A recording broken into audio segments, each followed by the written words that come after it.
This channel does not promote any violent, harmful, or illegal activities. All content provided by this channel is meant for an educational purpose only.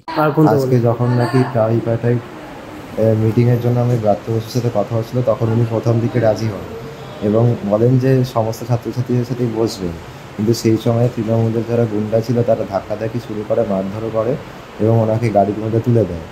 আমি এবং আরও কয়েকজন, আমি ওদের নাম জানি না, মানে দেখতে পাইনি প্রপারলি, এখানে 30-40-এর ওপর স্পিডে গাড়ি চলছিল, ব্যাকে দৌড়চ্ছিলাম বাঁচানোর জন্য। তখন বলছি যে আপনি গাড়িটা থামান, অন্তত সরে বেরিয়ে দিন।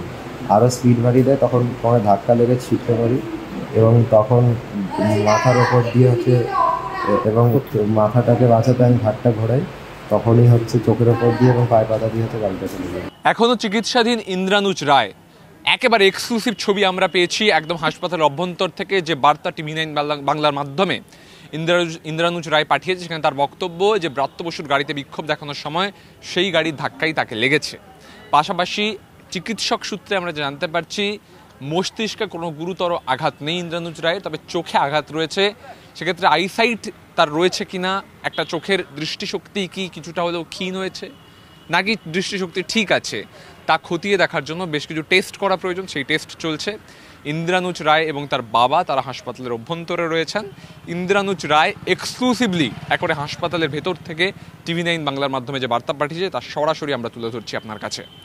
আজকে যখন নাকি ট্রাইপার্টাইট মিটিংয়ের জন্য আমি ব্রাত্য বসুর সাথে কথা হচ্ছিল তখন উনি প্রথম দিকে রাজি হন এবং বলেন যে সমস্ত ছাত্রছাত্রীদের সাথেই বসবেন, কিন্তু সেই সময় তৃণমূলের যারা গুন্ডা ছিল তারা ধাক্কাধাক্কি শুরু করে, মারধরও করে এবং ওনাকে গাড়ির মধ্যে তুলে দেয়। আমি এবং আরও কয়েকজন, আমি ওদের নাম জানি না, মানে দেখতে পাইনি প্রপারলি, এখানে 30-40-এর ওপর স্পিডে গাড়ি চলছিল, ব্যাকে দৌড়চ্ছিলাম বাঁচানোর জন্য। তখন বলছি যে আপনি গাড়িটা থামান, অন্তত সরে বেরিয়ে দিন। আরও স্পিড বাড়িয়ে দেয়, তখন কোনো ধাক্কা লেগে ছিটতে পারি এবং তখন মাথার ওপর দিয়ে এবং মাথাটাকে বাঁচাতে আমি ঘাটটা ঘোরাই, তখনই চোখের ওপর দিয়ে এবং পায়ে পাতা দিয়ে গাড়িটা চলে যায়। ক্যামেরায় কল্যাণের সঙ্গে সুমন, TV9 বাংলা, কলকাতা।